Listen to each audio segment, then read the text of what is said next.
नमस्कार दोस्तों, आप देख रहे हैं कबीर चौरा स्थित कबीर मूल गांधी मठ से क्लाउन टाइम्स की विशेष कवरेज। मैं क्लाउन टाइम्स के दर्शकों को बताना चाहता हूं कि आज से 3 महीना पहले इस मठ के महंत विवेक दास जी को बलात्कार जैसे गंभीर मामले में जेल की सलाखों के पीछे भेजा गया था। वर्तमान में वे जमानत पर छूट कर बाहर आ गए हैं और आज उन्होंने एक प्रेस वार्ता बुलाई है। आइए सीधे बात करते हैं महंत जी से कि क्या है पूरा मामला और क्यों उन्हें बलात्कार जैसे गंभीर मामले में जेल की सलाखों के पीछे जाना पड़ा।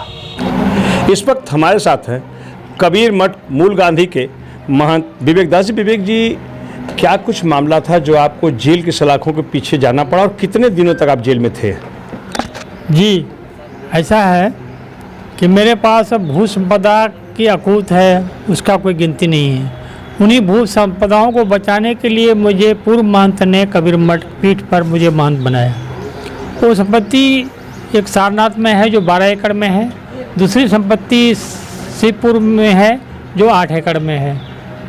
तो दोनों संपत्तियों के लालच में, दोनों संपत्तियों को हड़पने के लिए इन माफियाओं को, जो गाजीपुर, जौनपुर, बलिया आसपास के क्षेत्रों को जो माफिया हैं, क्योंकि इसमें सोना कीमत नहीं जितनी ज़मीन की कीमत होती है, इन ज़मीनों को हड़पने के लिए मुझे साजिश के तहत किसी महिला को लगाकर मुझे ST के तहत कौन सी धारा होती है नहीं पता, मुझे जेल भेजा और CGM ने पैसा खाया, जो भी किया अन्याय किया। और क्योंकि मैं ऐसा अपराधी नहीं था जो मुझे जेल भेजा जाना चाहिए।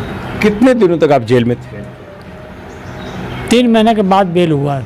मैं ज़्यादातर जेल में कम रहा, मैं ज़्यादातर हॉस्पिटल था क्योंकि तबीयत मेरे हार्ट का प्रॉब्लम था, मुझे यूरो का प्रॉब्लम था। तो लोगों ने हॉस्पिटल के ख़िलाफ़ भी लिखा कि जो आदमी जेल में है वो हॉस्पिटल में कैसे आराम कर रहा है, क्योंकि मैं आराम कर रहा था। मेरा हार्ट का 24 साल हो गए, हार्ट का ऑपरेशन हुआ, पेशाब सीधे हो जाता है, तो तमाम तरह का प्रॉब्लम था। इसलिए मुझे ओम शंकर जी ने कहा कि आजीवन मैं इसको हॉस्पिटल में रख सकता हूँ, कोई माइक लाल नहीं कि इसको हॉस्पिटल भी जेल भेज सकता है। महंत जी, हम ये जानना चाहते हैं कि आप एक मठ के महंत हैं और आप पर बलात्कार जैसा गंभीर आरोप लग रहा है, कहीं आप राजनीति के शिकार तो नहीं हो गए? अब इसी गहराई में तो मैं नहीं गया हूँ, लेकिन यह कोई असंभव नहीं है, क्योंकि जिस तरह से कबीर मठ का नाम, कबीर मठ का जस, कबीर मठ की महिमा है और कबीर मठ जिस तरह से लोगों से जुड़े हैं, तो मुझे चला राजनीति के लोग भी कहीं न कहीं कुछ इससे साजिश में है। महंत जी, इसके पहले यहाँ प्रियंका गांधी आई थी, उनके आने से क्या आपकी एक छवि एंटी भाजपा तो नहीं बन गई है? अब मैं इसकी तह में तो नहीं गया, लेकिन वो प्रियंका गांधी या राहुल पहले हमसे जुड़े हुए थे, तो उन्होंने कहा कि मैं कबीर मठ में थोड़ा कबीर की शिक्षाओं को पाना चाहती हूँ, इसलिए कबीर मठ में रुकेंगे। तो हमने कहा ठीक, कबीर मठ सबके लिए, मोदी आए चाहे प्रियंका आए चाहे योगी आए, किसी के लिए रोका तो है नहीं, आए किसी को प्रतिबंध तो किया नहीं और प्रतिबंध लगाया भी नहीं है। तो जी प्रियंका यहाँ आके 8 दिन तक कबीर की वाणी को सीखा, कबीर की वाणी को पढ़ी, कबीर परंपरा में जुड़ी।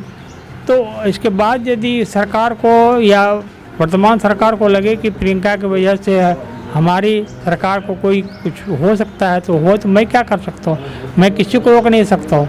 मैं मोदी जी को अनेक बार आमंत्रित किया, योगी जी को अनेक बार आमंत्रित किया, और तमाम कोई सरकार के आदमी कबीर मठ नहीं है। कबीर मठ मानवता के लिए है, इंसान के लिए, आदमी के लिए है। यदि इस तरह काम करने वाला कोई राजनीतिक हो या कोई सोशल वर्कर हो तो आके रुके। मैं किसी के लिए प्रतिबंध नहीं लगा सकता, मेरा अधिकार भी नहीं है और उन अधिकारों के बीच में कोई कुछ कर सकता हूँ। महंत जी, एक सारनाथ में आपका हॉस्पिटल बनने वाला था, जिसका शिवपुर में आपका हॉस्पिटल बनने वाला था, जिसका काफ़ी प्रचार प्रसार हुआ था, वो योजना आपकी क्यों रुक गई है? एक तो रुक गई कि कोई अच्छी कंपनियां नहीं मिल पा रही है, एक पहली बात।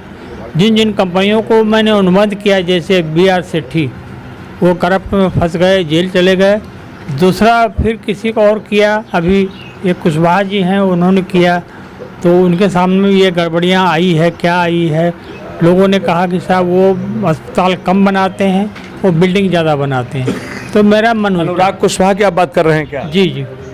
तो एक और बात करेंगे, आप जब जेल में थे उस समय आपकी कुछ संपत्तियों को सट्टा भी कर दिया गया, वो क्या मामला पूरा है? हो तो हमारे किसी गुरु भाई ने किया है, और वो लालची आदमी हैं, हमेशा ऐसा करते रहते हैं। वो कई बार उनको जेल भेज चुका हूँ। पिछले बार भी सारनाथ की ज़मीन बेचने में के आरोप में उसको 1 साल तक जेल में रखा था। कई जगह हमारे आस पास में जितनी ज़मीनें हैं वो अनाहक बेचते रहते हैं। वो माफियाओं को हाथ में बिके हुए हैं और खुद माफिया ग्रुप से जुड़े हुए हैं। फिलहाल आपके साथ हैं वो कि नहीं है? नहीं है, मैं उनको दूर रखा हूँ। क्या नाम है उनका? उनका नाम हमसे प्रकांतर विचारदास नाम है। हमारा विवेक दास है, उनका विचारदास है। हमारे गुरुओं ने इस तरह का नाम रखा है। उनका वो हमसे पहले हैं, मैं बाद में आया। मेरा नाम विवेक दास रखा, उनका नाम तो मैं विवेक दास हूँ, लेकिन मैं विवेक करता हूँ। उसका विचार ना दास नाम है तो विचारहीन आदमी है। हम एक अंतिम सवाल ये है कि आप इस मठ के महंत हैं, आपकी उम्र भी बहुत ज़्यादा है, बीमार भी आप ज़्यादा रहते हैं, तो आपने अपनी ये जिम्मेदारी किसको सौंपी है जो इसको आपके साथ और आपके कभी आप कहीं संकट में तब भी देख रहा है? वो कौन है व्यक्ति? ऐसा है, उम्र तो हमारी है, लेकिन मैं मन से बहुत मजबूत आदमी हूँ और मैं मृत्यु से नहीं डरता। मृत्यु कबीर साहब ने कहा हमने मरी हमारे यहाँ संसारा, तो अभी तय नहीं किया है कि मैं इस परंपरा को किसके हाथ में वो योग मिलेगा, तो मैं उनको योग्य आदमी को जो जिस तरह से मैंने पूरी दुनिया में इस परंपरा को फैलाने का काम कर भी रहा हूँ और पूरी संपत्ति को रक्षित कर रहा हूँ, इस तरह से कोई योग्य आदमी मुझे ठहरेगा, सामने आएगा, तो मैं उनको इस मठ की रक्षा के लिए उनको उत्तराधिकारी बनाने की बात सोच रहा हूँ। जेल यात्रा के दौरान आपने कुछ किताबें लिखी, वो कौन सी किताबें लिखी, उसमें क्या रहा? जो मेरे मन, क्योंकि मेरा मन बैठ नहीं सकता, मैं हमेशा लेखक हूँ, लेखक की तरह हूँ। साधु कम मानते हैं, बनारस के साहित्यकार मुझे लेखक ही मानते हैं। एक किताब लिखा है मैंने जो कबीर साहब के नाम पर देश भर में अनेक भगवान बन बैठे हैं, इसलिए हमने वो एक किताब लिखी है, और चादर मैली हो गई। कबीर साहब जिस तरह चादर को मैली करने की बात कहते हैं, तो ये लोग चादर मैली कर रहे हैं। जैसे रामपाल हैं, सत साहब हैं, और भी लोग हैं। ये किताब इस पर लिखी, बहुत अच्छी पॉपुलर किताब है। दूसरा है साँच कहूँ तो मारन धावे, तो सच्चे कहने पर जिस तरह कबीर की पंक्ति है ये कि सच्चे कहने पर लोग मारने दौड़ते हैं, ये इस पर एक पूरी परंपरा। इसमें कई बहुत सारे नौजवान साधुओं का किस तरह के नौजवान साधु कबीर मठ में शामिल हुए हैं और उसको किस तरह लालच बढ़ी है।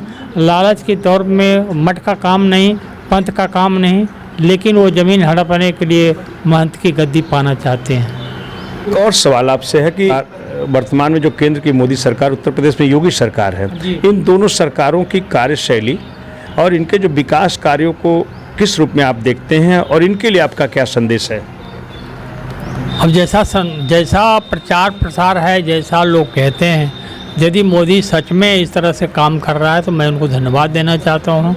उत्तर प्रदेश सरकार भी तमाम तरह का एक्शन करके तमाम तरह रिलीज पास करते हैं, तमाम आदेश पास करते हैं। यदि उससे हमारी मठ, हमारा धर्म परंपरा रक्षित होती है तो मैं उत्तर प्रदेश सरकार को भी धन्यवाद ज्ञापित करता हूँ। क्लाउन टाइम्स से बातचीत करने के लिए आपका बहुत बहुत धन्यवाद। ये आपको भी धन्यवाद। कुल मिलाकर जैसा महंत जी ने बताया कि उनकी उम्र काफ़ी ज़्यादा है और वो बीमार भी हैं, ये केवल करोड़ों की संपत्ति का मामला है जिसमें इसी मठ के एक दूसरे महंत हैं, उस संपत्ति के लालच में, उसकी खरीद और बिक्री के लालच में इतनी बड़ी साजिश में इनको फंसाया गया है। क्लाउन टाइम्स यूट्यूब चैनल की खबरों को आगे भी देखने के लिए चैनल को लाइक करें, सब्सक्राइब करें, बेल आइकन को प्रेस जरूर करें। क्लाउन टाइम्स की खबरों को फेसबुक पेज पर देखने के लिए पेज को लाइक जरूर करें।